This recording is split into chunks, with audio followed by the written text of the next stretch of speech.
Hello, और आज के वीडियो में आप सबका बहुत बहुत दिल से स्वागत है। आपका दिन अच्छा जाए और बापा आपकी सारी इच्छाएं पूरी करे। और व्लॉग में अभी सबसे पहले मैं आपके साथ तिल के लड्डू शेयर करने वाली हूँ। तिल के लड्डू मैं आज बनाने वाली हूँ।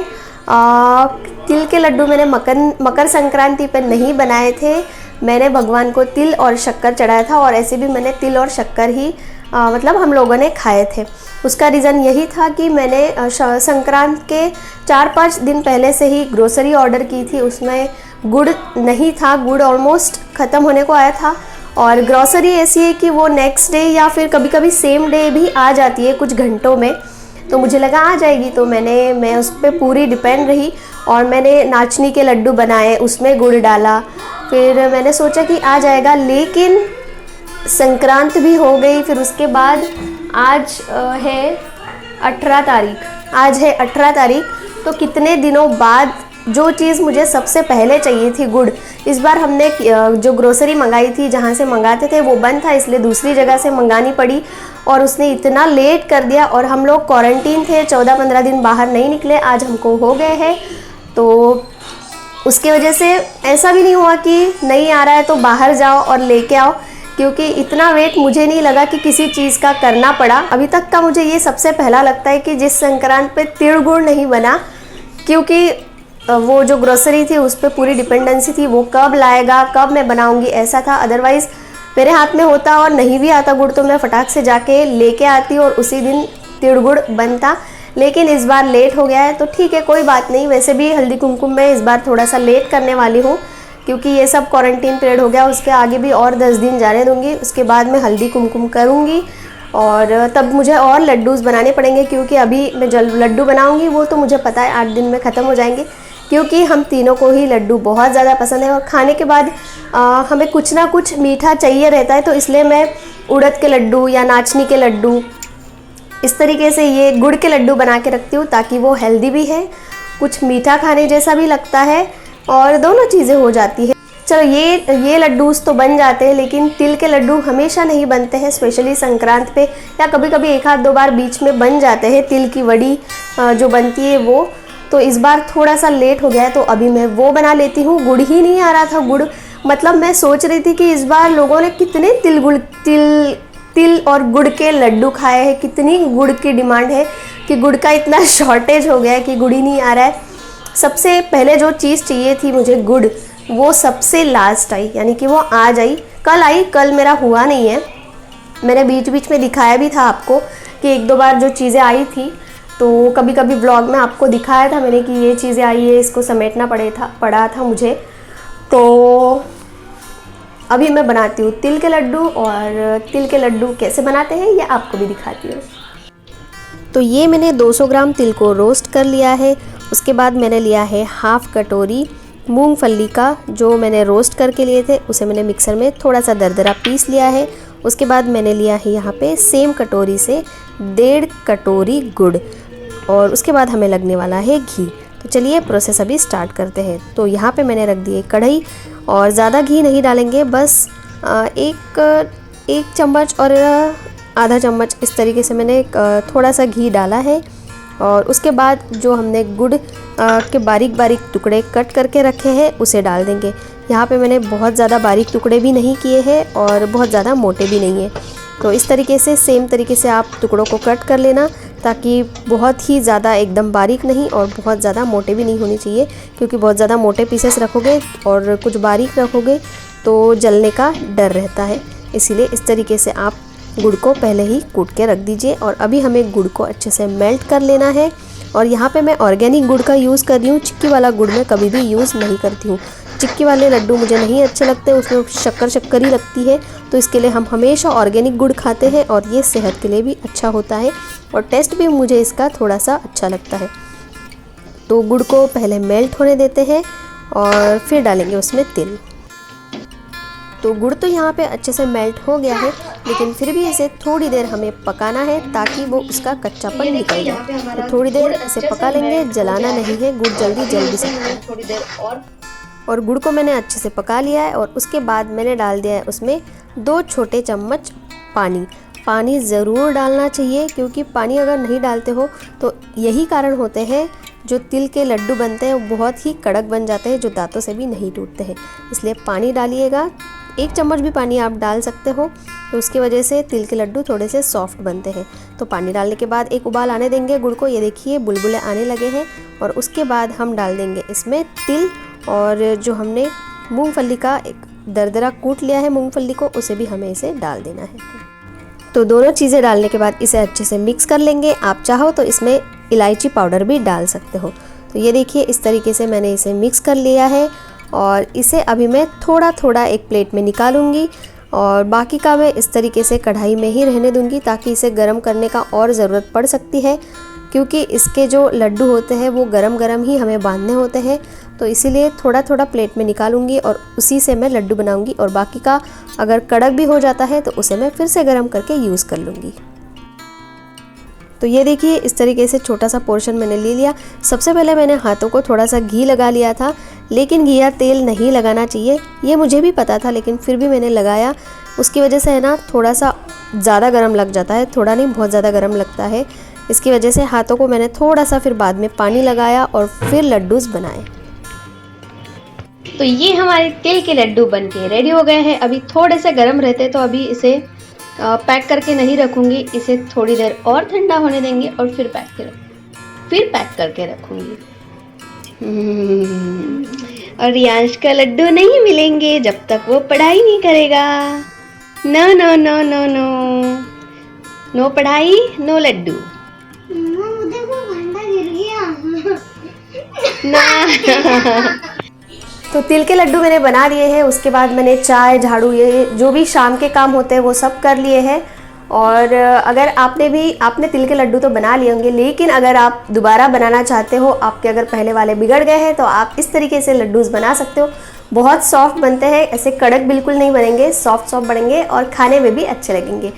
तो क्वारंटीन पीरियड अभी हमारा हो गया है ख़त्म, तो अभी मुझे लगता है कि थोड़ा सा वॉक करना चाहिए, क्योंकि मेरा ऐसा बिल्कुल भी दिन नहीं जाता था कि मैंने वॉक नहीं किया है। लेकिन पिछले दो से ज़्यादा ही महीने हो गए हैं। 1.5 महीना तो मेरा शादी में चला गया, जैसे मेरे भाई की शादी थी, तो उसमें वहाँ पे मैं बिल्कुल भी वॉक नहीं किया मैंने। फिर उसके बाद यहाँ वहाँ घूमना हो गया। फिर उसके बाद ये 15 दिन हो गए क्वारंटीन, इसमें तो मतलब घर से बाहर निकलना ही नहीं हुआ, नहीं तो थोड़ा सा बाहर तो भी निकल जाते थे। थोड़ा सा वॉक तो नहीं, लेकिन थोड़ा सा बाहर निकलते तो थोड़ा बहुत वॉक हो ही जाता है। उसे हम गिनते नहीं है कि वॉक किया है, लेकिन हो जाता है। बट इस बार 15 दिन हो गए हैं फर्स्ट टाइम कि बाहर नहीं निकले हैं। फर्स्ट टाइम नहीं, लॉकडाउन था तब ऐसी सिचुएशन थी, लेकिन कुछ रेस्ट्रिक्शन रहता है तो हमें समझ में आता है, लेकिन ये खुद हमारी वजह से हो रहा है, हम बाहर नहीं जा पा रहे हैं। तो थोड़ा सा ऐसे लगता है कि जल्दी जल्दी इसे ख़त्म करो और जल्दी से जाओ। तो अभी मैं सोच रही हूँ कि नीचे जाऊँ, क्योंकि बहुत दिनों से वॉक नहीं किया है, और वॉक मुझे करना सबसे ज़्यादा अच्छा लगता है। मैंने बीच में आपको बोला भी था कि मुझे थोड़ी सी बैक पेन की प्रॉब्लम है, तो इसलिए मुझे वॉक करना ही पड़ता है, और वो मैं रोज़ ही करती हूँ। लेकिन सीरियस वाला जो वॉक है वो मैंने पिछले 2-3 महीने से नहीं किया है। और शादी में गई थी, उसके बाद यहाँ वहाँ घूमना हुआ थोड़ा सा, फिर अभी 15 दिन, तो उसकी वजह से थोड़ा सा वेट गेन हो गया है, ऐसा मुझे लग रहा है। ज़्यादा नहीं हुआ है, मैं चेक करती रहती हूँ हमेशा, वेट मेरा ज़्यादा बढ़ता ही नहीं है। लेकिन ये जो पेट जो है, जो पहले से ही निकला हुआ था थोड़ा सा, तो ऐसा लग रहा है कि और ज़्यादा निकल रहा है पेट, तो उसे अभी थोड़ा सा कम करना है। उसे थोड़ा सा नहीं, उसे कम करना है। अभी मुझे सच में सीरियसली वॉक करना पड़ेगा, सीरियसली एक्सरसाइज करनी पड़ेगी। तो अभी मैं नीचे जाऊँगी, थोड़ा सा ही वॉक करूँगी, क्योंकि एकदम से अभी इतने दिनों की गैप हुई है, तो मैं नहीं चाहती कि मतलब पाँव दुखे, क्योंकि मुझे पता है एकदम से अगर इतने दिनों की गैप लेते हो और उसके बाद तुरंत वॉक करते हो, आप बोलोगे कि इतने दिनों के गैप के बाद मैं नेक्स्ट डे डायरेक्ट रनिंग या फिर दौड़ना चालू करूँगी या करूँगा, तो ऐसा बिल्कुल मत करना। अभी मैं भी बस 20 से 25 मिनट वॉक करूँगी, ज़्यादा नहीं करूँगी। सॉरी और वो भी सिर्फ मैं चलने वाली हूँ, कोई फास्ट नहीं चलूँगी, नॉर्मल वॉक होगा। आज से शुरुआत है मेरी, आज की डेट 18 तारीख है, तो आज से मैं वॉक करूँगी और ये कंटिन्यू करूँगी। और सीरियस वॉक मुझे करना है, आज तो नहीं, आज सीरियस मतलब मेरे को आज धीरे धीरे वॉक करना है, ज़्यादा तेज़ नहीं करना है, ताकि तेज़ करने के चक्कर में पाँव वगैरह दुखने लगे और फिर से कुछ ना कुछ वीकनेस आ जाए, तो ये मैं नहीं चाहती। एक स्लोली स्टार्ट करूँगी। आज जैसे कि मैंने बोला 25 मिनट, कल आधा घंटा, फिर उससे ज़्यादा बढ़ाते हुए इस तरीके से मैं उसका टाइमिंग बढ़ाऊँगी। और मुझे इस बार सच में ये वेट कम करना है थोड़ा सा, जो भी निकला है। वैसे मेरा ज़्यादा वेट नहीं है, मेरी हाइट के हिसाब से मेरा वेट परफेक्ट है, लेकिन थोड़ा सा पेट निकला हुआ लग रहा है, जो हर लेडीज़ की प्रॉब्लम होती है। तो अभी अच्छा नहीं लग रहा है विदाउट वॉक ऐसे घर पे रहना। तो अभी मैं जाती हूँ वॉक पे, थोड़ा सा वॉक करूँगी और फिर आपको मिलती हूँ। तो आधा घंटा मैंने वॉक कर लिया है और सोचा कि अभी बाहर आई हूँ तो कुछ ना कुछ लेके जाऊँगी। तो अभी मैं एग्स लेके जाती हूँ। तो ये मैंने अंडे लाए हैं और अभी मैं बनाऊँगी भुर्जी और पराठा। तो अभी मैं बहुत दिनों बाद भुर्जी बना रही हूँ आज। अश्विन को तो ज़्यादा भुर्जी पसंद नहीं है और मुझे पसंद थी, लेकिन मुझे है माइग्रेन का प्रॉब्लम और मैंने बहुत बार नोटिस किया था कि जब भी मैं भुर्जी खाती हूँ तो मुझे होता है हेडेक प्रॉब्लम। तो उसकी वजह से मैंने भी भुर्जी खाना बंद कर दिया था, तो भुर्जी बनती नहीं थी। लेकिन फिर मैंने 1-2 बार भुर्जी खाई और उसके बाद मुझे हेडेक नहीं हुआ। तो मैंने सोचा कि पता नहीं ये कैसे हो रहा है, तो मैंने फिर से भुर्जी खाना स्टार्ट किया। लेकिन फिर भी अभी अश्विन को पसंद नहीं है, तो ज़्यादा बनती नहीं है और अभी दोनों के लिए अलग अलग चीज़ें तो बनती नहीं है। तो इसलिए मैं भी कभी कभी बना लेती हूँ भुर्जी। जब वो बोलते हैं कि ठीक है आज खा लूँगा, तो कभी कभी बन जाती है। तो आज बनेगी भुर्जी और पराठा। तो पराठा मैं हमेशा सरसों के तेल का बनाती हूँ, ऑमलेट के साथ या भुर्जी के साथ। अगर आप सरसों का पराठा खाओगे तो बहुत अच्छा लगेगा, बहुत टेस्टी लगता है। तो अभी हम पहले खा लेते हैं गर्मा गर्म पराठों के साथ गर्मा गर्म भुर्जी, और आपको मैं मिलती हूँ डिनर करने के बाद।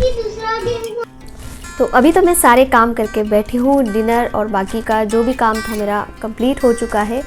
और मुझे आपसे कुछ बात करनी थी, कुछ शेयर करना था। जैसे कि आपने मेरे वीडियो का आज का टाइटल देखा होगा, तो उसमें मैंने लिखा है कि अगर आप किसी की हेल्प नहीं कर सकते हो तो उनकी गरीबी का मजाक भी नहीं उड़ाना चाहिए। तो ये मैंने इसलिए बोला है क्योंकि ये सच बात है और मैं जानती हूँ कि ऐसे बहुत सारे लोग हैं जो ऐसा नहीं करते, लेकिन फिर भी इस दुनिया में ऐसे लोग हैं जो ऐसा करते हैं। ये मैं आज इसलिए बोल रही हूँ क्योंकि मैंने कल एक वीडियो देखा था। उस वीडियो में मैंने देखा कि एक छोटी सी बच्ची है, तो वो गरीब है, मतलब जो रोड पे हमें दिखते हैं छोटे बच्चे, तो उनके जैसी वो एक बच्ची है, लड़की है, और वो बच्ची मिर्चियाँ खा रही है। और वो बच्ची को जो मिर्चियाँ खिला रहे हैं उन लोगों को नहीं दिखाया गया है, लेकिन वो बच्ची मिर्चियाँ इसलिए खा रही है ताकि उसको पैसे मिलने वाले हैं, और वही लोग उसे ये सब करने के लिए बोल रहे थे कि तुम मिर्ची खाओ तो तुम्हें पैसे मिलेंगे। वो इतनी छोटी सी बच्ची वो मिर्चियाँ खा रही थी, उसके आंखों से आंसू आ रहे थे, फिर भी वो खा रही थी कुछ पैसों के लिए। मुझे नहीं लगता कि उसे ढेर सारे पैसे मिलते। तो कुछ पैसों के लिए अगर आप किसी के साथ ऐसा करते हो तो बिल्कुल भी ठीक नहीं है। अगर आपको देना ही है किसी को तो आप ऐसे भी दे सकते हो, ये कोई भी तरीका नहीं हुआ है।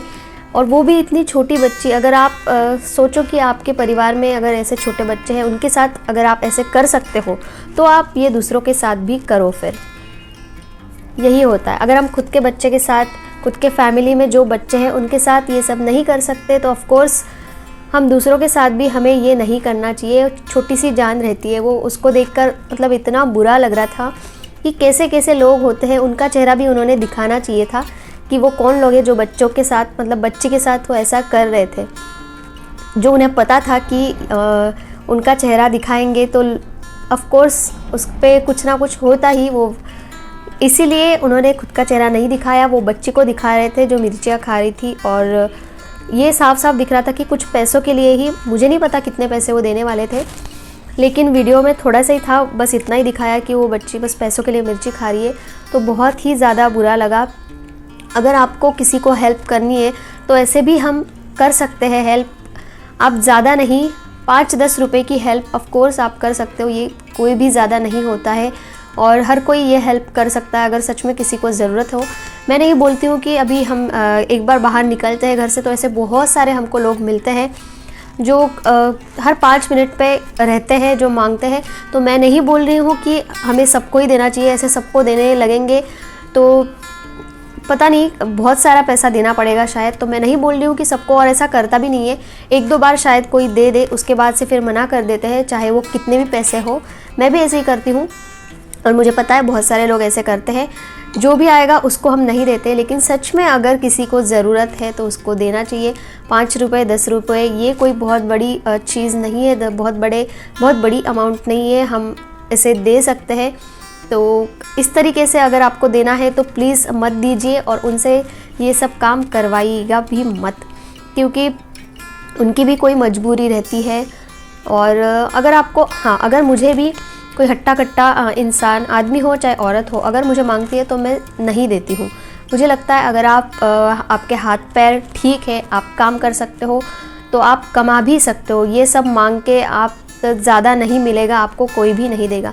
तो मैं भी मतलब मैक्सिमम टाइम अवॉइड करती हूँ देने का। लेकिन बच्चे या बूढ़े रहते हैं जो सच में उनको ज़रूरत रहती है, तो उनके लिए पता नहीं अंदर से ही वो लगने लगता है कि नहीं, इनको देना चाहिए। और बच्चे तो बेचारे मासूम होते हैं, प्लीज़ उनके साथ ऐसा मत करो। खुद के बच्चों के साथ हम कर सकते हैं कि ऐसा बिल्कुल नहीं कर सकते, तो हम दूसरों के बच्चों के साथ ऐसा क्यों करें, वो भी कुछ पैसों के लिए। आप बहुत सारे पैसे तो ऑफ कोर्स उसे नहीं देने वाले थे, तो ऐसा उस बच्चे के साथ किया, मुझे बहुत ही ज़्यादा बुरा लगा। और प्लीज़ ऐसा किसी के साथ भी नहीं करना चाहिए। आप मत दो उस बच्ची को पैसे, लेकिन ऐसे भी मत करो। तो यही मैं आज आप लोगों के साथ शेयर करना चाह रही थी। और सच में आप अगर किसी की हेल्प करना चाहते हो, तो बच्चे हैं और बूढ़े होते हैं जो कि कुछ काम नहीं कर सकते, कुछ तो बहुत ही बेचारे बूढ़े रहते हैं, उनको आप हेल्प करो। लेकिन इस तरीके से नहीं। अगर आपका दिल अच्छा है तो दिल से हेल्प करो, अगर नहीं करनी है तो मत करो। तो जब से मैंने वो वीडियो देखा था, बार बार मेरे सामने वही बच्ची आ रही थी, वो मासूम सा चेहरा और वो मिर्चियाँ खा रही थी। तो मैंने सोचा आपके साथ भी इस बात को क्यों ना शेयर किया जाए, आपको भी ये बात बताई जाए कि आप भी हेल्प करो, लेकिन अच्छे तरीके से। अगर आपका सच में मन है हेल्प करने का तो करो, वरना मत करो। और इस तरीके की हेल्प तो बिल्कुल भी मत करना कि किसी को तकलीफ़ दे के कुछ देना है। ये बिल्कुल भी आपकी हेल्प कहलाएगी नहीं, वो उल्टा आप उसे तकलीफ़ ही दे रहे हो, ऐसा ही लोग बोलेंगे। मैं तो चाहती थी जो लोग ये वीडियो बना रहे थे उनका चेहरा भी उन्होंने खुद ने दिखाना चाहिए था, इतनी हिम्मत थी तो। लेकिन उन्हें भी पता था कि ये गलत है, फिर भी वो ऐसे कर रहे थे। तो ये अपनी अपनी सोच होती है, लोगों की सोच को कोई भी बदल नहीं सकता है। बस आज था ये मेरा रूटीन, और आज से मैंने फिर वॉक चालू कर दी है और कल से मैं रेगुलर वॉक करने वाली हूँ। कल मुझे थोड़ा सा बाहर जाना है, आज ही मैं जाने वाली थी। जैसे मैंने बोला कि हर चीज़ आजकल तो आ जाती है, लेकिन फिर भी ऐसी बहुत सारी चीज़ें हैं जो घर में लाके नहीं मिलती है, जो हमें खुद जाके लेनी पड़ती है। तो वो मैं कल जाने वाली हूँ, तो वो भी आपके साथ कल शेयर करूँगी। आज के वीडियो को मैं यही स्टॉप करती हूँ। आज का वीडियो देखने के लिए बहुत बहुत धन्यवाद। ऐसे ही आगे मेरे वीडियोस देखते रहिए। अगर आपने मेरे चैनल को सब्सक्राइब नहीं किया है तो प्लीज़ सब्सक्राइब ज़रूर कर देना। मिलती हूँ आपको अगले वीडियो में, तब तक के लिए bye bye and take care.